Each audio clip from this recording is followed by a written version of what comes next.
Ever wondered about the weirdest laws that still hold sway in today's world? We're not talking about the usual no stealing or don't harm others kind of regulations, but the truly peculiar ones that make you scratch your head in disbelief. From outlawing chewing gums to potential jail time for interrupting weddings, join us on a journey around the world to explore 15 of the weirdest laws that, against all odds, are still very much in effect today. Number 15. It is illegal to build sandcastles in Spain.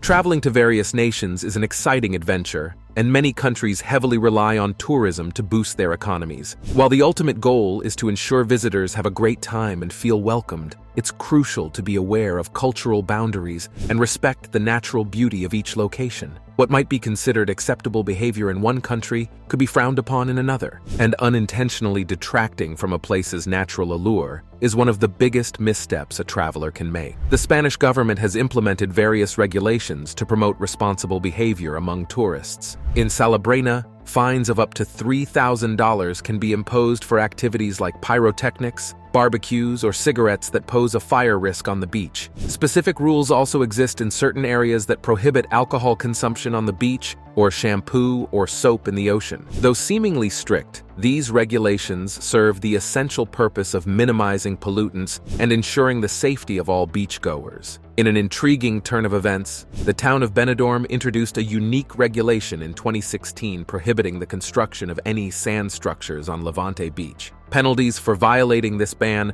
range from a warning to a fine of up to $200. Similar restrictions exist in other locations, such as Tenerife and Mallorca, with exceptions granted only to those with prior permission. These regulations, while unusual, play a role in maintaining the pristine condition of these beautiful destinations and enhancing the overall experience for everyone. Number 14. No chewing gum in Singapore. Have you heard the saying that one bad apple spoils the bunch? Well, that's precisely the scenario that unfolded in Singapore, leading to an outright ban on chewing gum. Yes, you heard it right. Not only is the act of chewing gum forbidden, but purchasing or importing it into the nation is also a no-go, except for dental and nicotine gum, used as medical aids for quitting smoking. The prohibition is strict, and buying gum outside pharmacies can result in hefty fines. Wondering why such a seemingly harmless activity is off the table? Well, it all makes sense when you dig into the history. Chewing gum became a tool of mischief for some individuals who decided to mess with the mass rapid transport system. The labor-intensive and costly task of scraping it off walls, floors, and bus seats prompted authorities to take decisive action. Banning it altogether was a more practical solution than dealing with the aftermath. The introduction of the subway system only fueled the fire, with hooligans finding a mischievous pastime of sticking gum to automatic door sensors, causing frequent failures. The Housing and Development Board spent $150,000 to deal with this sticky situation.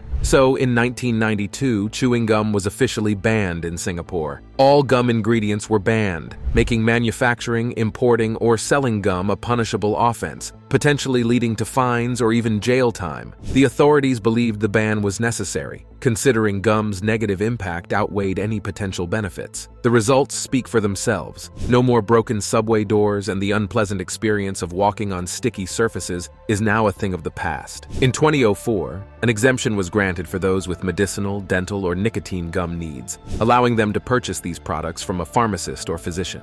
Number 13. Dying in Longe, Norway. Welcome to Longe, the fascinating Norwegian city in the Svalbard Arctic archipelago, floating in the Arctic Ocean. With its unique status, Svalbard boasts several quirks, but the real intrigue unfolds in Longe. As the northernmost settlement globally, with a population exceeding 1,000 permanent residents, this place is not just chilly. It offers the unique experience of both the polar day and night. Interestingly, the demographic skews young, with very few individuals over 66 calling this frozen haven home. Now, here's where it gets even more captivating. If you're in your golden years, suddenly struck by a severe illness, and there's a doubt you can weather the storm, sorry, but you're not allowed to exit stage left gracefully. The likely scenario involves a swift ticket to Oslo to spend your remaining days, a tad unsettling. Now, if a Longe resident does meet an untimely demise, the city won't let them rest in peace. Why? Well, the local cemetery, having discovered bodies that refused to decay, slammed its gates shut in 1950, a response to a more ominous problem than initially perceived. Let's rewind to 1918, when the Spanish flu wreaked havoc on Longe, claiming numerous lives. Fast forward over 3 decades, and the permafrost became a preservation chamber, holding the bodies in a macabre time capsule. Surprise! A deadly virus responsible for decimating 5% of the global population in the 20th century was still hanging around. And voila, prohibition. You can't die here. Or more precisely, you can't be buried here. Beyond this morbid tale, Longe boasts its share of peculiar laws. Forget about having a feline companion. It's against the rules. Plus, there's a cap on how much booze you can stock at home. Also, brace yourself or anyone stepping onto the streets. You must carry a weapon. Why, you ask? Well, polar bears are known to be frequent visitors, making strolls a potential adventure. Stay frosty, Longe. Number 12. It is illegal to kill Bigfoot in Washington state. Folklore from every corner of the globe unfolds with captivating narratives of mythical beings ranging from evil entities to benevolent guardians, existing beyond the grasp of imaging technology and empirical evidence. Yet amidst the vast tapestry of regional tales and superstitions, none commands as much attention as the legendary figure of Bigfoot, affectionately known as the Sasquatch. This elusive creature, often posited as a potential missing link between the era of upright humans and their quadrupedal ape predecessors, has entrenched itself in North American legend for centuries. Standing tall at an impressive 9 feet and adorned with a hairy, muscular, and ape-like physique, Bigfoot shuns the hustle of populated areas, opting instead for the seclusion of the woods and wilderness, particularly in the realms of British Columbia, Oregon, and Washington. Regardless of one's stance on the integrity of these beastly tales, their undeniable impact is felt in the surge of tourism and the countless individuals drawn to the challenge of being the ones to unveil Bigfoot's existence. In a curious twist, Bigfoot finds itself under the protection of the law, shielded by stringent measures against hunting, as dictated by a 1969 state ordinance designating the area as a Sasquatch refuge. Though initially perplexing, the rationale behind this legal safeguard reveals a pragmatic motive. The 1960s witnessed a notable surge in Bigfoot enthusiasts descending upon the region, armed and eager for a rendezvous. The law, strategically crafted to prevent unintended harm to humans caught in the crossfire of Bigfoot hunts, has effectively maintained the delicate balance. Yet, should one choose to flout this legal protection and perpetrate the unthinkable act of slaying a Bigfoot in Skamania County, Washington, the consequences are as grave as they are unconventional. Beyond the potential notoriety gained by proving the creature's existence, the perpetrator may face up to 5 years of imprisonment, a stark reminder that within the intricate weave of folklore turned law, reality often mirrors the captivating mysteries of the myths themselves. Number 11. Winnie the Pooh banned from Polish playground. The enchanting and timeless character Winnie the Pooh, crafted by the imaginative writer A. Milne, found camaraderie in the heart of the 100-acre wood alongside Tigger, Kanga, Piglet, and Eeyore. Disney later acquired the rights to this beloved group, transforming it into a wildly successful brand. Yet not every corner of the world warmly embraces Winnie the Pooh's honey-loving presence. In an unexpected turn of events, the Polish town of Tuzin made headlines in 2014 when it outlawed Winnie the Pooh. The ban arose when the character was proposed as the mascot for a new playground under construction. The primary point of contention? Winnie the Pooh's partial attire, stopping at the waist, is deemed inappropriate and a potential risk for young minds. The ensuing council meeting, rather than focusing on practical matters, delved into a bizarre series of claims. Consequently, the decision-makers proposed a rule banning any depictions of the beloved bear, replacing him with a fully clothed Polish bear as the playground's mascot. This peculiar incident highlights the eccentricities of modern local government decision-making, leaving one to ponder why certain individuals are entrusted with making laws, especially when their focus seems fixated on such unconventional matters. Number 10. No tree climbing and llama pets in Canadian parks. Climbing a tree, an undeniably timeless rite of passage for those raised outside bustling city centers, involves a quest to find the perfect tree with sturdy branches spaced just right for reaching the pinnacle. The thrill of ascent, however, is shadowed by the looming possibility of a less than graceful descent, accompanied by a resounding thud upon the earth below should a misstep occur. In Oshawa, Canada, authorities have prohibited tree outright climbing in any of the municipality's public parks. In the eyes of Oshawa officials, this prohibition isn't just about rules, it's a genuine expression of concern for the safety of their citizens. They argue that scaling trees is a task best left to professionals, advocating for residents to refrain from attempting any arboreal escapades and instead advising them to call the fire department in case of emergencies, such as rescuing a stranded cat. Unsurprisingly, this directive has sparked controversy in the community, with many perceiving it as a misuse of resources and a trivialization of emergency services. The skepticism extends to the perception that such a law would be rarely enforced. Yet, enforcement is more stringent in certain areas of Toronto, where locals claim the law is applied rigorously. A peculiar incident in Bellevue Square Park, Toronto, adds a touch of absurdity to this arboreal saga. A 22-year-old, defying the tree-climbing prohibition, descended from an Austrian pine in 2013. Instead of a triumphant escape, he found himself in custody, not to mention the humorous twist of breaking his collarbone as the handcuffs were being applied. This incident underscores the often unpredictable outcomes of seemingly innocuous actions. But the peculiar laws in Canada don't end with tree climbing. In a country renowned for its breathtaking natural beauty, from national parks to cascading waterfalls, there's an unexpected legal quirk. Bringing a llama into a national park is against the law. While horses and donkeys can enter with recreational use permits, llamas require specialized permissions due to concerns about the potential spread of rare diseases to park-dwelling animals, such as sheep. Critics argue that this apprehension lacks empirical evidence, turning the llama into an unwitting symbol of Canadian legal eccentricities. So before you embark on your Canadian adventure with critters in tow, it's wise to peruse the legal landscape, ensuring your journey doesn't inadvertently become a llama drama. Number 9. It's illegal to handle salmon in a suspicious way in the UK. Salmon stands out as one of the most popular and delectable fish globally, celebrated for its distinctive flavor, delightful texture, and versatility in various culinary preparations. A staggering annual sale of approximately 2.5 million tons, equivalent to a remarkable 288 to 674 million individual fish, underscores its widespread appeal. While some salmon are still sourced from the wild, the majority now comes from aquaculture to meet the escalating demand. This shift, however, prompted the adoption of practices aiming to enhance size, color, and flavor, often at the expense of ethical considerations. Recognizing the situation's urgency, the UK government took decisive action by introducing the Salmon Act 1986. This comprehensive legislation set guidelines for salmon dealers, approved fishing methods, and included a seemingly peculiar provision: the prohibition on handling salmon under suspicious circumstances. The Act's 69 paragraphs do not delve into what qualifies as suspicious conditions, leaving many perplexed as they decipher its implications. It's important to note that this regulation will unlikely impact innocent individuals preparing a meal. Instead, it primarily targets those illegally acquiring salmon through unauthorized fishing practices or theft from a farm. Number 8. Dogs must be walked daily in Rome.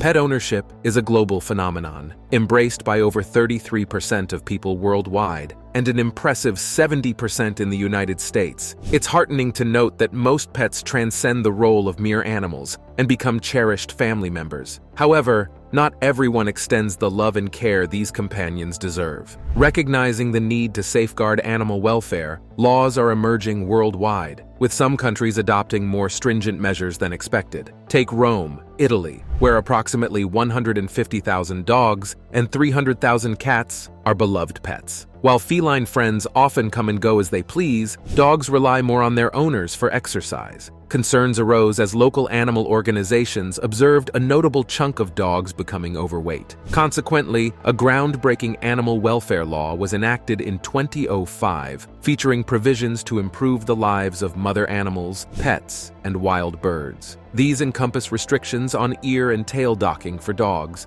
leaving them in hot cars, confining fish to circular bowls, clipping cats' claws, using electric collars, showcasing animals in store windows, and mandating a daily walk for every dog. Advocates of the law championed, "It's good to do whatever we can for our pets, who in exchange for a little love, fill our existence with their attention." And who could argue with that? Number 7. Interrupting a wedding in South Australia.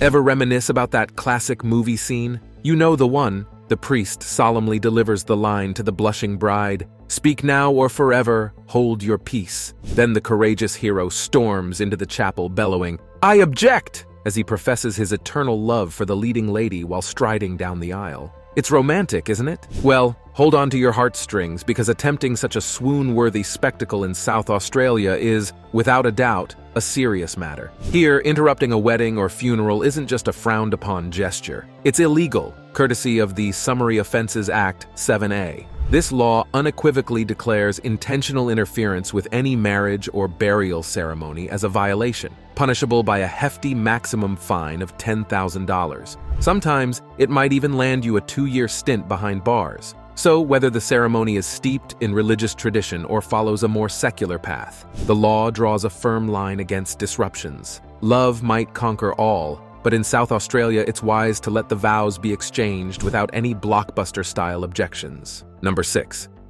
It is illegal to run out of gas in Germany.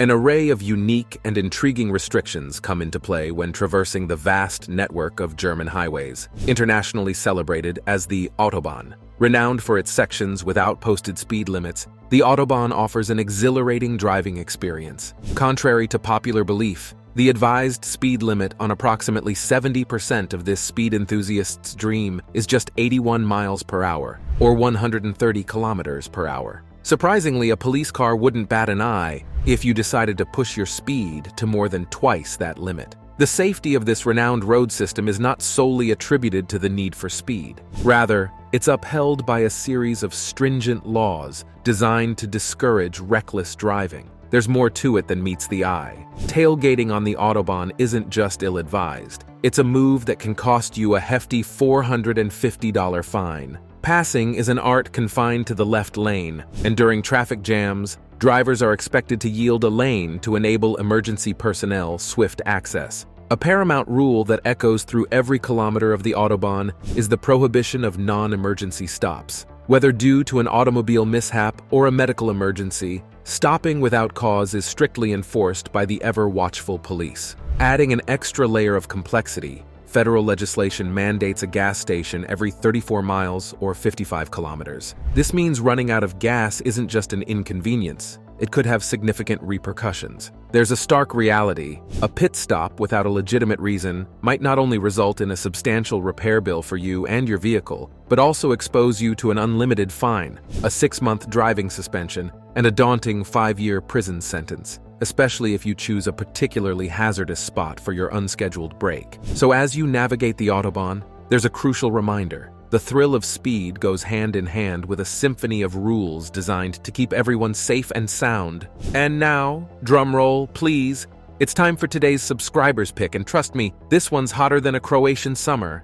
We've got the only Iana Noel, the 30-year-old influencer turning heads and breaking dress codes at the World Cup. Who needs to follow dress codes and cultural norms when you can strut in a red and white checkered spandex bikini top? The cultural traditions might frown upon it, but hey, rules are made to be broken, especially when you're as fabulous as Iana. And oh, did we mention her showdown with stadium security? It's like a real-life drama, folks. Now we know what you're thinking. How does she get away with that illegal dressing? Qatar, known for its strict laws, was blind to Iana's fashion rebellion. Bravo, Qatar, for keeping it cool. And despite initial worries, Iana is thrilled by the fan love in Qatar. No bad reactions, just pictures and happy faces. She's practically the Beyoncé of the World Cup. So grab your virtual popcorn and dive into the comments section. What's your take on Iana's fearless fashion choices? Are the dress laws in Qatar overrated, or is she pushing the boundaries just right? Let the fashion debate begin. And remember, in Iana's world, style knows no limit. Number 5. It is illegal to play Dominos in Spain. The vibrant city of Seville, nestled in the picturesque southwest region of Spain, boasts a rich history dating back approximately 2,000 years. Adorned with theaters, museums, and lively nightlife, it stands as a cultural gem, drawing visitors from across the globe. Despite being an essential hub for tourism, local authorities have recently implemented measures to preserve its charm and curb exuberant revelry. The city might seem like the quintessential destination with its inviting alfresco dining, vibrant late-night bars, and ubiquitous flamenco music. However, the persistent nocturnal clamor became a local concern, even linked to lower school exam scores. In response, stringent restrictions were introduced in 2014, prohibiting various noisy activities after dark, from dragging chairs on pavements to rolling beer barrels in the streets. Surprisingly, the legislation extended to include activities like playing dice and dominoes outdoors after dark, drawing unexpected boundaries. These games, which once attracted enthusiastic crowds applauding every move, became subject to the law. The fines for violating these regulations range from $300 to $250, depending on the severity of the infraction. Remarkably, since implementing these measures, the city has witnessed a noteworthy reduction in noise pollution, ensuring a more peaceful coexistence for residents and visitors alike. Number 4. Public buildings must have artwork in Wyoming. The most enchanting and intricate edifices in countless American cities and towns undoubtedly house the local government. These structures, often steeped in history and boasting remarkable architecture, serve as a testament to the aesthetic grandeur of civic spaces. Unsurprisingly, those entrusted with the authority to judiciously allocate public funds prefer to operate from such distinguished locales. Moreover, these public buildings play a pivotal role as central hubs for the communities they serve. In the current landscape, any public construction project must adhere to stringent regulations, and Wyoming takes an extra astonishing step with a law that sets it apart. Let's introduce the Art and Public Buildings Program, a visionary initiative established in 1991 that boldly dictates that 1% of the construction cost of every new state-owned building must be devoted to placing artwork in public spaces. Beyond mere embellishment, this regulation seeks to celebrate and showcase local artistic prowess while enhancing the visual appeal of the structures. The process unfolds meticulously. For every new building, a dedicated committee is convened to deliberate and decide which artworks will grace the public spaces. This endeavor goes far beyond traditional paintings adorning hallways, resulting in numerous sculptures and even avant-garde lighting projects across the state. This impactful program is not limited by building type. It is activated for diverse public construction projects, ranging from college expansions to government seats. While debates persist about whether the allocated funds could have been directed more judiciously towards community needs, the program, on the whole, stands as a resounding success, contributing significantly to Wyoming's cultural and aesthetic vibrancy. Number 3. It is illegal to feed pigeons in Venice. With its 55,000 permanent residents and 60,000 tourists per day, Venice is a famous town tucked away in an intricate network of canals and steeped in a rich tapestry of romance and history. Once an affluent cultural hub, the city now grapples with the repercussions of its burgeoning tourism industry. Despite its charm, Venice often finds itself immersed in congestion and litter. To preserve this enchanting locale for future generations, authorities have stepped in, implementing various measures to curtail the impact of tourism. Notable changes include introducing a tourist fee and restrictions on cruise ship proximity, a response to the challenges posed by the overwhelming tourist influx. However, the most unexpected regulation emerged in 2008, when feeding pigeons was officially banned. Before this, it had been a cherished tradition at St. Mark's Square, where visitors would purchase bags of grain from local vendors, instantly finding themselves amidst a fluttering spectacle of hungry birds. The ban, accompanied by fines starting at approximately $78, may have seemed abrupt to those familiar with the century-old practice. Unbeknownst to many, vendors had thrived on this tradition, drawing an ever-growing flock of pigeons that, over time, posed a threat to the city's marble monuments and structures. Astonishingly, the yearly cost of cleanup was estimated to be as high as $300 for each Venetian taxpayer. The square has undergone a transformative shift in the wake of the ban. Undoubtedly, the prohibition has led to a cleaner and more pristine appearance, offering a stark contrast to the bustling scenes of avian activity that once characterized this historic space. While initially met with resistance, the unexpected ban on pigeon feeding now stands as a testament to Venice's commitment to preserving its cultural and architectural treasures amidst the challenges posed by modern tourism. Number 2. Photography ban in Bergen, Switzerland. Ever find yourself scrolling through your friends' vacation snapshots on Facebook and Instagram, feeling a twinge of envy that you're not jet-setting around the world too? Well, you're not alone, and there's a quaint little town that gets your perspective. Picture-perfect alpine settlements seem tailor-made for social media sharing. But here's the catch. Not every place is cool with it. For instance, the Swiss town of Bergen boldly declared in 2017 that photography was strictly off-limits. Imagine a sign that reads, "Photographs of our charming landscape posted on social media might dampen others' spirits because they can't experience it themselves." They took it further by slapping a $5 fine on anyone who dared defy the ban. How do you plead? Defense noted. But here's the twist. This prohibition doesn't extend to balcony shots, wedding photos, or snaps from passing trains. Now, why on earth would they have such a law? It's simple. It's a marketing strategy. The architects of this ban argue that scientific studies show that images of beautiful landscapes can bring people down.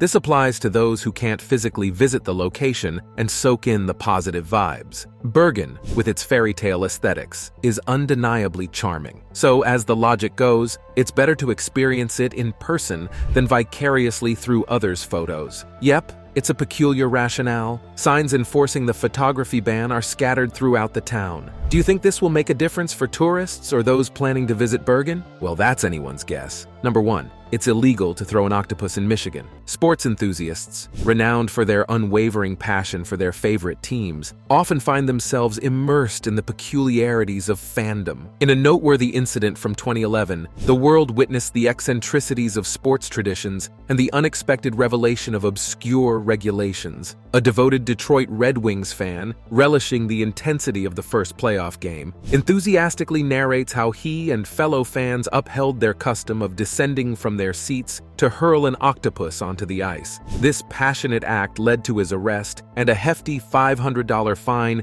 in a surprising turn of events. The city had long-standing regulations against throwing objects onto playing fields during sporting events, but the enforcement was inconsistent, especially during Red Wings games. Security even permitted the fans entry with the octopus, aware of his intentions. The pivotal shift occurred when the league issued a nationwide directive to curb such incidents. Consequently, this fan became the first to face repercussions for violating the rule, adding a twist to the narrative of sports traditions and their unforeseen consequences. Thanks for watching, and we'll see you in the next one.